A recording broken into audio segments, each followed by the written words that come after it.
Support the show by donating at themusicbuds.com. Thank you.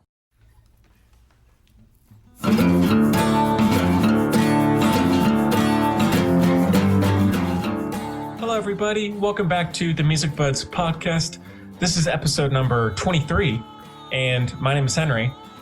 This week, I am so honored to be joined by composer Bill Elm, known for his work on the video game Red Dead Redemption. Bill, first off, it is so nice to meet you and to have you on the show. I have enjoyed your music for so long, and so I really do appreciate you taking the time to talk. So thank you. Oh, yeah. Well, thanks so much for having me. Yeah. Well, how are things going these days? They're going pretty good. I'm in Tucson, Arizona. Yeah, about the last 7 years maybe. And summer was brutal, but we're getting over it. So yeah. Well, I guess kicking things off, how did you get into composing? Because I feel like there are so many different avenues to which you could do that. Yeah. Well, the band, I had a band called Friends of Dean Martinez for a long time before Red Dead, and we started in 95. We were signed to Sub Pop Records for a few albums and then did a bunch for other labels in the subsequent years. But it was an instrumental band, and it was very caught between, I don't know if you're familiar with Santo and Johnny. Yeah, Sleepwalk. So I played steel guitar. That was kind of the lead vocal instrument in that band. And I guess the work that we were doing ended up having a very cinematic or soundtrack quality to it. And it kind of evolved into more mood music rather than, say, songs or bits. So it was pretty natural to try and, also we had licensed a bunch of stuff to, TV shows, movies, stuff like that. And so it was natural, especially when the bottom on the record industry fell out, to move over to doing some film work. And we did, like Fast Food Nation for Richard Linklater and some other more indie, like documentary stuff. Plagues and Pleasures on the Salton Sea was one of my favorites that we did. But anyway, so I guess it was just kind of a natural evolution, and also when your career needs to get with the times, it's follow the money. Who has a budget, because record companies certainly didn't, after 2005. So at least for the the mid or lower level bands, the indie bands, I guess. So yeah, it was. And that's really what, I don't know, I think that I had always been interested in the first place was soundtracks. And the idea of not writing the song, but setting a mood, for a piece, mood music, I guess, in a sense. But yeah. Well, how did Red Dead Redemption come along then? That came along. I had a manager that had moved to New York, and he had heard somehow about Rockstar taking over the Red Dead Revolver game, because that wasn't made by them, and that was the original thing that it was based on. And then they were planning on doing a more Grand Theft Auto style open world version of the game. I'm not, have to say, other than the original couple of Call of Duties that were played on PC, I'm not a gamer. So I'm not really wasn't as knowledgeable about what was going on in that industry. But it was a Western, and it seemed like really right up our alley. I think they wanted somebody, they didn't want the obvious choice. They wanted to go a little left to center. And so we started talking to them, or the manager did initially. And then, goodness, it must have been close to a year and a half before I started working on the game. They were still finishing up a Grand Theft Auto version that had been pushed back. So around 2007, went out to New York, had an initial meeting with them, and then it was it was over a year until got a call back that they were ready to start thinking about working on the Red Dead Redemption game. And so it was very much in its Yeah, I mean they were still building it. Yeah. So we went out for a playthrough at that point, and then just started bouncing around ideas. And really, for the first few months, it was just kind of doing real simple home demos, sending them off, and then mostly it was me and Yvonne, the head of the soundtracks at Rockstar, that just started just bouncing all kinds of music ideas off of each other. They had some things that they definitely wanted, and obviously, if you're going to do that, Ennio Morricone and spaghetti western stuff comes in, but not wanting to follow that directly, we just we developed. I mean, we talked every day, just sending music back and forth and stuff that's totally unrelated to, westerns or soundtracks, but just finding the little feels to develop a musical dialogue, I guess, between the two of us to communicate, because it is more about emotion and feeling rather than, hey, this chord progression is great or whatever. Right. Well, one thing that you had mentioned about not being a gamer, the other video game composers who I've talked to have said the exact same thing. And so really? maybe that's the way to go, honestly. Yeah.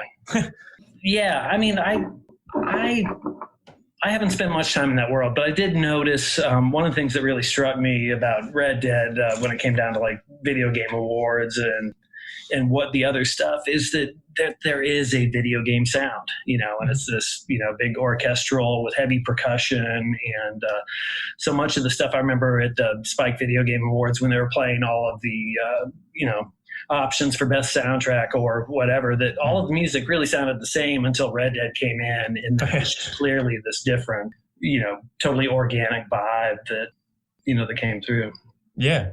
Yeah. And I think, and I mentioned a few to you before, but being a history fan myself, I think one of the great things about, movies, TV shows, video games, and music as well is that it can kind of transport you. If done well, it can kind of transport you into that era. Oh, yeah. And, yeah. And like the track Born Unto Trouble, truly every time I play that track, regardless of the context, it feels like I'm in the Wild West, whether it's in my bedroom or driving down the highway. And so like, I think you really nailed that sound, because it does feel, as you said, it does feel organic, and it really is immersive in that way.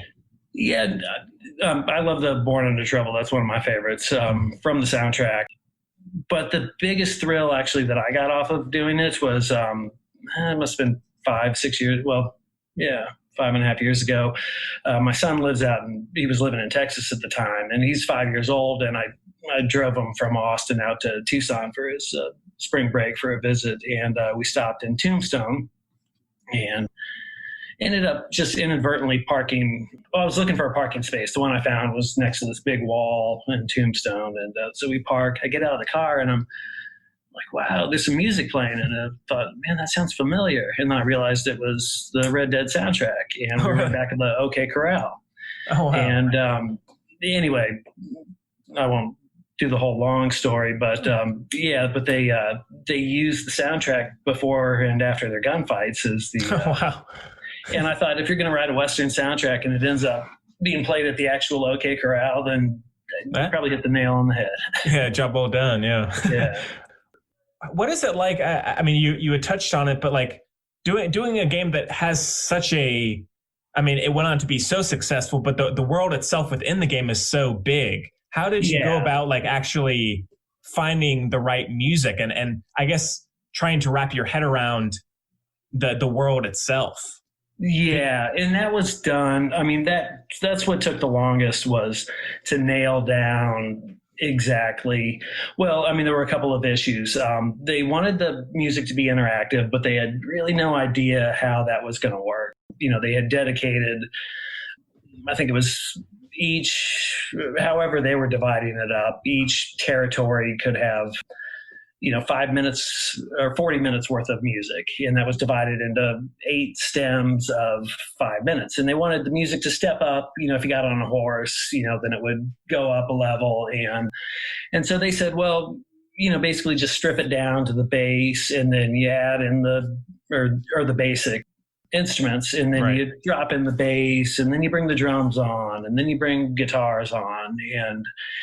and it became clear that that wasn't going to offer enough variety for the size of the world. And one day I was just sitting around, I was mixing stuff for the game, and then it dawned on me how to do it. And that was to make 8 separate songs that were vague enough and random enough that you couldn't hear the loop come back around, but also that any combination of those stems could make almost a whole different song. Or you could take the song and ramp it up, but you still had enough room for variety for it to sound slightly different over in, this gunfight as opposed to, this horse chase.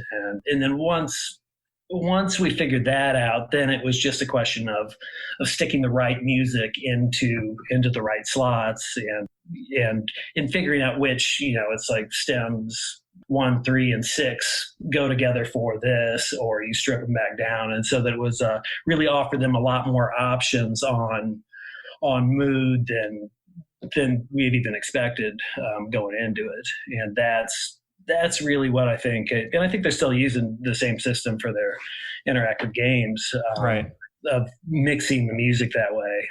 But then it became really fun because we knew what we were doing. So it was a question of just getting the sounds right, making sure that nothing stepped on each other with the stems, and figuring out, we did the entire game is done all in the key of A minor at 130 BPM, because 130 BPM, or beats per minute, in case you don't know, worked well for the action sequences, and then halftime worked well for slower things. And then we ended up doing, the frontier and the north in 4/4, and then Mexico was in 6/8. And other than that, so it's kind of cool too. If you took all of the stems from the north, you can make endless new amounts of music out of all that stuff. I think between the Undead Nightmare and the regular Red Dead Redemption, they got close to 24 hours of music, all in A minor at 130 BPM. That's all different and all kind of lays over each other. Wow. Yeah.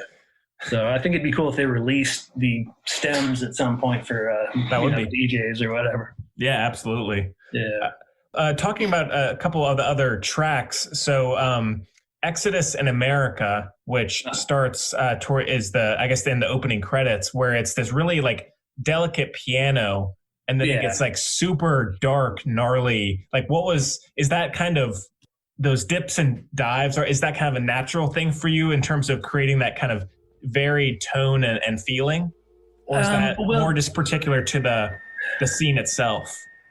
That would have been more particular to that scene, because the piano part was something that had been done, 13, 14 months before it was put into that sequence. Oh, gotcha. It was something that we liked and had kind of earmarked, set off to the side, and for those, I think that's a cut scene. Yeah. So with those were more scored like you would a traditional film. Well, I, for one, am grateful, Mrs. Bush, that they are finally bringing civilization to this savage land. I could not agree with you more, my dear. My daddy settled this land, and I know he'll be looking down on us, pleased at how we helped the natives. Yes, they've lost their land, but they've gained access to heaven. So things had to match up with the movement and the change. It wasn't as random, but the neat thing about, I guess, working on the video game and the open world kind of, because the player is controlling the music and by their actions in the game. Mm-hmm. And so that recording ended up being that we would have these sessions that were all playing to the same thing, but you'd have 100 tracks in there, percussion, everything going. And then out of that, it was almost like painting, the music with those being, your color palette. So that songs weren't, somewhat they were, recorded with a linear idea of it, but it was more about getting sounds and then going back, to Pro Tools and placing, these guitar parts with percussion parts, with drum parts, with keyboard things, and then building that way. So it's more like a cut and paste rather than I'm going to sit down and write out, what this is going to sound like because you're just painting with sounds. And so, we had a good system going. I spent a lot of time on the phone with Yvonne from Rockstar, figuring out what they wanted, and I was living in Austin, Texas at the time, and I'd fly out to LA where Woody Jackson was and had his studio to record things. And I'd be back in Austin. We'd figure out we'd need something, and so just call Woody. He would have, either record it himself or have the people over, then send it out. Then once I got that part, we could layer it into what we were doing. But it wasn't a traditional composition in the linear sense of it starts here, it ends here, and it's going to do this along the way, because you have no idea what the player is going to do. I mean, you could walk around and they're picking flowers, or you could be shooting everybody, getting chased, or hog tying a nun to the railroad tracks. Yeah.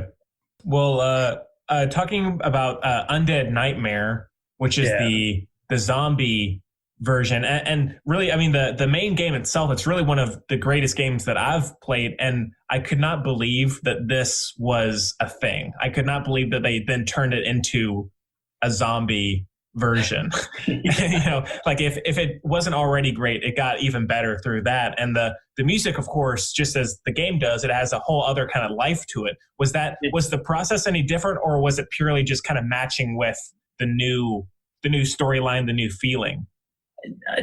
Well, I mean, it was different and it wasn't. There was a lot of stuff that we wanted to add into things that maybe got too modern, or for the Frontier, where they wanted to just maintain a traditional vibe. And so, some of the synthesizers, or, Moogs, or what I mean, these odd sounds that we thought sounded cool in there weren't necessarily acceptable for the game. And it was really fun to be able to go back and, it's almost like you're getting to play the big game again, because things that we learned and heard in the first game, it was a nice chance to get to redo it and then use all of these other sounds that we weren't allowed to use, I guess, in the first thing. Personally, I'm not a zombie person, so that's the whole phenomenon that I know. Sure, no, yeah, it's not a yeah. What was it like collaborating with Woody Jackson, or just in general having that collaborator with you? Was that an interesting process, kind of going back and forth with someone else on this? Woody was. I was initially hired for the job through friends of Dean Martinez, and then Woody was who had been a guitar player in my band back in the 90s, and so I've known him for 25 years. And in the meantime, since we had split up in, I think it was 97, and, things had happened in his life, and he had built an amazing recording studio at his home in LA. And he was just an obvious choice. I mean, I know the kind of music that he's into. I know how his big strength is being able to, he goes out and finds, he'll figure out what guitar was used on, Ennio Morricone Man with the Harmonica, and based on, what amp it was, what sounds it was. And so getting the actual, to recreate those things, he was just an obvious choice. And so started out using his studio and him as an engineer, and he's brilliant at that stuff. And then it just came to be that he was contributing so much musically that it made sense to give him composer credit, because it would not have been done without him, or the Davey Chedwig, and it was the percussionist on there that did hundreds of hours worth of, he's really the backbone of that soundtrack, was all the wonderful percussion stuff and drumming. Yeah. But yeah, we had a nice little working, triangle going between Rockstar and Woody. Well, he had also spent the years between 97 and when we started on that, I guess the 10 or 11 years doing movie soundtracks and working for like David Holmes, doing the cool. motion stuff and just Awesome. developing cool sounds and all of that. So. Of course, I mean, there's so many things you could talk about with this game, but are there any other standout moments for you of the process or anything that sticks out to you about the game that comes to mind? And it's not okay. I just don't want to leave something unsaid that would be. I think that Davey, the percussionist, it was really like slightly underappreciated in his like contribution to things. And then the soundtrack album was put together out of all the stems that I've mixed for the game by David Holmes, and it was a thrill for me to be able to work with him because I'm a big fan of his work. And also after almost 2 years of mixing stems, my ears were shot. I was burned. It was nice to have somebody, pick up the ball from there and turn it into a really great soundtrack. Yeah. All right, but I guess I just want to ask, like, are you someone who, because I've talked to composers who say a variety of things. Do you listen to a lot of music on your own, or do you tend to find that you are within your own process of creation, so you tend to not listen to too much otherwise? I think all the time that I had my band, I wasn't as open to music as I have since I kind of stopped doing it professionally. When your passion becomes your job, you end up kind of disliking it somewhat or being overly critical of things rather than just enjoying a great song for it being a great song.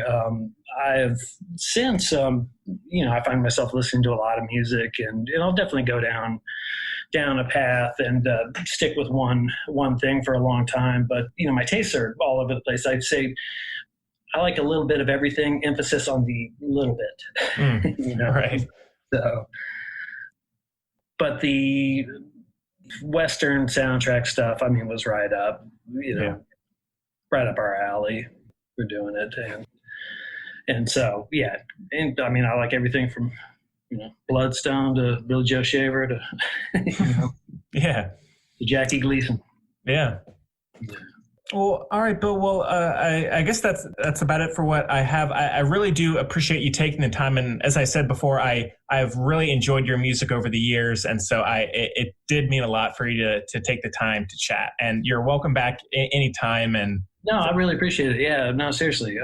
Thanks for the interest. And funny thing, I guess on the subject of this is I hadn't talked to Woody in years and years, and found out he got in contact with me about a week ago, and he just moved to Tucson. So, cool.